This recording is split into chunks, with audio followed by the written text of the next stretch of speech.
Hey y'all, welcome back to another episode of the Becoming You Through Him series. I'm your host, Aaliyah J. Thomas, and I'm so glad that you are here. In the previous episode, we talked about the answer, right? What happens after you have accepted God's call? In today's episode, we're going to be talking about your positioning. Your positioning once you have accepted God's call.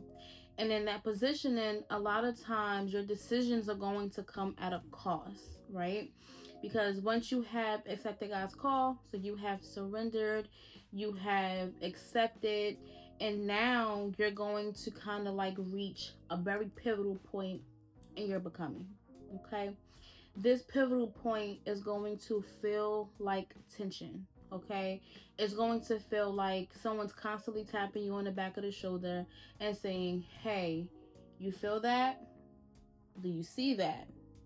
Right? This is the time when you have already sat back and observed a lot of the things in your relationships and just in general. So you already have a good understanding of what's going wrong and the yearning that you were feeling. You're going to have a better understanding of, what's missing in your relationships, right? And I've talked about, the several relationships where I felt, some changes, on the horizon. And, it ultimately led to me having to end things with my oldest daughter's father because I mentioned in a previous episode that I just didn't feel equally yoked. And what I felt like I was deserving of, it was not in that relationship. And I held on to that relationship probably longer than I should have because my mom was a single parent. My mom did not marry my dad. My they were together for a very long time. I have other siblings, that's not my mom's kids, if you get what I'm saying. And I just did not want the dynamic of what I experienced as a child to be for my child, right? And that that way of thinking, it pigeonholed me. It pigeonholed me to staying in that relationship longer than I should have. And don't get me wrong, like, you have a child with someone, you want it to work. Your desire is for it to work. No one never wants it to not work. I mean, depending on, how it gets involved, whatever. But ultimately, I did not want to have a broken home. I did not sign up to be a single mom. And, well, no one does. But some circumstances are inevitable. So, I had to really overcome the fear of loneliness and, just being able to like raise my daughter by myself, to really understand that this was a decision that I was going to have to make, but it wasn't a decision that I made lightly. Okay. It took me a very long time to um accept that I was ending that relationship and then actually stand on ending that relationship, right? There's always pressure to make things work, especially when your baby's like very young, right? I believe my daughter was 2 going on 3 when I decided to like no longer be in that relationship dynamic. And it's always pressure to make it work, but ultimately I had to choose me. I think my reasoning of staying so long was for my daughter, right? I want her to have a 2-parent household. I want her to be in the same house with me and her dad, right? But then I got to a point where I was like, you know what, mommy has to be okay. And if mommy's not okay, mommy cannot provide and function to be able to make sure that she's okay.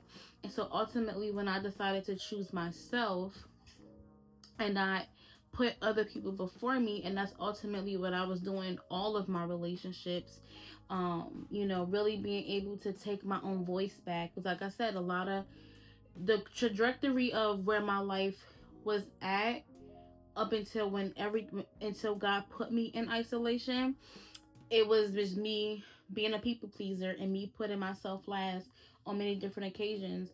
So I really had to be selfish. I had to be selfish and put myself first. So once I started to choose myself, I said, you know what? Okay, it is time for me to choose joy, right? And that's like a play on words because my middle name is Joy. Aaliyah, that's the J. And Aaliyah J. Thomas is Joy. My middle name is Joy. You know, once I got to the point of being okay with whatever names people were going to say about me, it allowed me to start to really set the boundaries that I needed to set. And I had to learn the hard way that, like, once you set a boundary, people say a boundary is a line, an invisible line, right, between you and the other person. And a lot of times we forget that we are also on one side of that line. So if I set a boundary with you and I say, okay, I'm done, I'm done with this, I'm walking away, but I'm calling you or I'm sending you text messages, I'm sending you subliminal messages, I'm still crossing my own boundary. So we have to be very careful about the messages that we're putting out there, especially if it is causing us mental, emotional, and mental harm. Okay, so I had to really um take my boundaries for what it was, because if I wasn't going to treat my boundaries as such, then how could I put that responsibility or accept people to accept my own boundaries if I wasn't accepting them, right? So it was a challenge. It was a challenge, and anytime you set a boundary, that boundary is going to be tested. So not even just the other person testing that boundary, but you may also test that boundary. So be mindful of that. Okay. Um when it comes to your positioning, my life had to rearrange in a way that would allow me to have the foundation for the support that God was going to bring me, because I did not have the support, right? I was craving support, I was craving community, and I did not have that. So when you are being shifted into your season of isolation and you're being placed in that positioning is going to give you so much more, right? But again, if you don't have the qualities or characteristics to um be able to hold the capacity, the abundance that God is ultimately trying to give you, you're not going to be able to carry it, right? No, this kind of takes me to my very first panic attack. I, again, people pleasing, having like shaky boundaries, I ended up having a really bad panic attack to the point where it allowed me to understand that what I was going through, the people pleasing, not putting myself first, accepting things that I should not have said, not asking myself did I have capacity for certain things. It literally put my body in a place of uncertainty, and it was my body's first my body's first physical response to what was happening on the inside of me. And it was a wake-up call. It was a truly a wake-up call that I could no longer keep silencing myself. I could no longer keep saying no. Well, I couldn't keep no longer saying yes when I should have said no, right? There was so many different times where like I would say, oh yeah, I could do that, or oh, I'm gonna do X, Y, and Z, and then ultimately regret even making that decision, right? So, having that first panic attack really put my mind in a different place and atmosphere to be able to make the changes that God was already positioning me to do. So, to wrap up, today's, episode, once you have accepted God's calling over your life and you give him that yes, you give him that answer, you are going to have to make some very hard decisions in order for him to continue to position you in the trajectory of who you're becoming. There is a lot of clarity that comes with making these decisions, but I want you to understand that your clarity will come first, but peace does not, right? The peace comes once you continue to accept your obedience, right?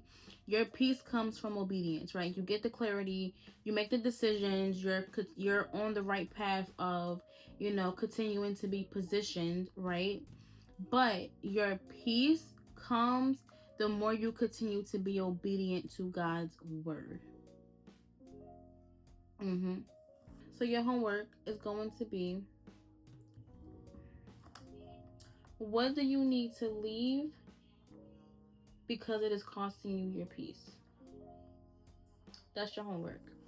What do you need to leave because it is costing you your peace? That's going to be your homework.